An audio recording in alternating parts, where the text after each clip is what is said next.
There was explicit and implicit bias throughout this cadet training curriculum. There was a gross overrepresentation of use of force and negative outcomes from mostly white male officers interacting with Black and Brown community members. 44% of the videos highlight Black people, specifically Black men. White community members in videos got conversations, and Black community members got shot down or thrown down. We watched an officer affirming a white male's right to carry. We saw rapid escalation and use of force, particularly with people of color. We saw an absence of female officers, but what was really alarming was what we saw with Black women in particular, where we saw a disturbing impetus to control their body through use of force. And we didn't hear explicit instructions on how to deal with the spectrum of neurodiversity and ability. But by far, the most alarming pattern we witnessed was the harmful stereotypes perpetrated against Black and Brown communities. We saw again and again violence against people of color that we feel normalizes such actions and desensitizes cadets to this type of behavior.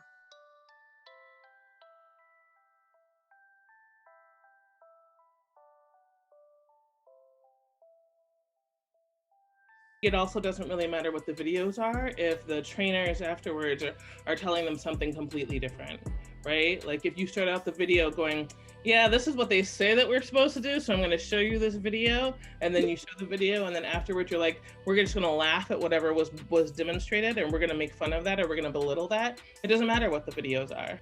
We're wanting to instigate change here through people that have the least amount of power in the system, right? And so you have to look at the system and the structure here to see how to impact it.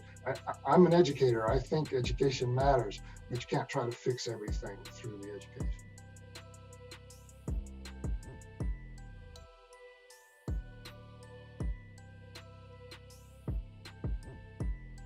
It's a little bit more than training. If we're not having like serious conversations around white supremacy, why invest in this? Why waste the money until we get people that are competent and really understand the dire changes that are needed? What is the process for training the rest of the police department, people who have been there, for years and decades?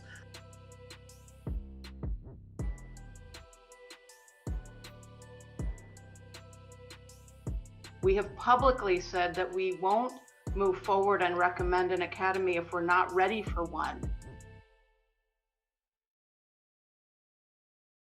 Do I think the police department and APD are competent enough to make this transformative change? Yeah, I think they have people there that that understand this and know that this is needed. Do I think that they have the gusto to actually do this bold, transformative process? No.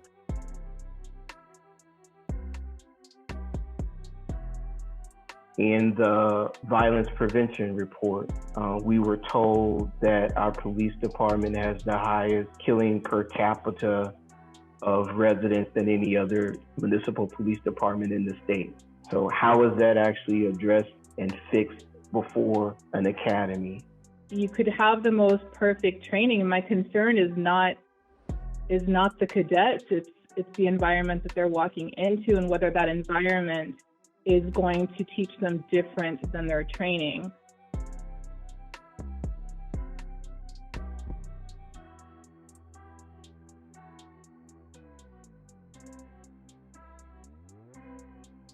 Even if APD has been diligently changing their curriculum, I don't believe that it's going to meet the goals of this committee and the goals of Reimagine unless community has been very much a part of rebuilding that curriculum. Because if you are moving certain things along that impact communities the most without community input, I'm very concerned. If we are truly going to reimagine public safety, then we have to center the trust with the community.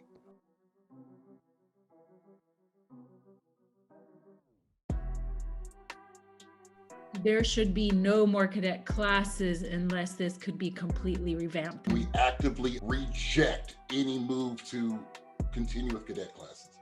we're just not going to train ourselves out of a racist police force. Like, we are not going to train ourselves out of a racist police force.